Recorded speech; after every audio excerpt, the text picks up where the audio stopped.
আমার পায়ে এবং মাথার সমস্যা হয়েছে। আসসালামু আলাইকুম, লুৎফর একাডেমি থেকে বলছি। আশা করি আল্লাহর মেহেরবানিতে আপনারা সকলেই ভালোই আছেন। আমার ভিডিওটি খুবই গুরুত্বপূর্ণ, তাই মনোযোগ সহকারে শুনবেন। ভিডিওটির নাম আমার পায়ের সমস্যা এবং মাথার সমস্যা হয়েছে। দীর্ঘদিন যাবৎ ভোরে ঘুম থেকে উঠলেই পায়ে প্রচণ্ড ব্যথা করে।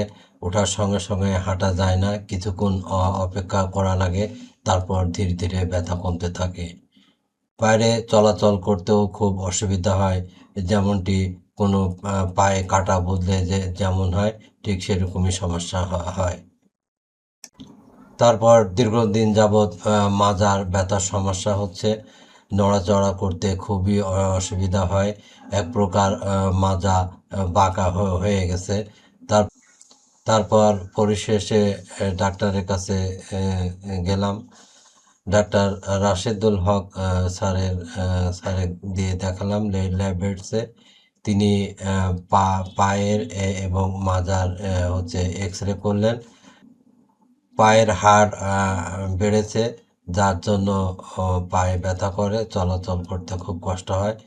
তারপর মাজার এক্স রেতে দেখা গেল মাজার হাড় ক্ষয়ে গেছে।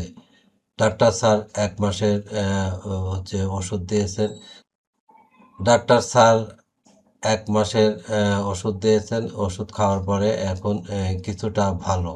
আপনাদের কারো এ ধরনের সমস্যা হলে প্লিজ জানাবেন, এবং এর প্রতিকার কি সেটাও জানাবেন, এবং এটা সম্পূর্ণ নিরাময় হয় কিনা সেটাও জানাবেন। তো আজকের মতো এখানে শেষ করছি। আপনারা ভালো থাকেন, সুস্থ থাকেন। আল্লাহ হাফেজ।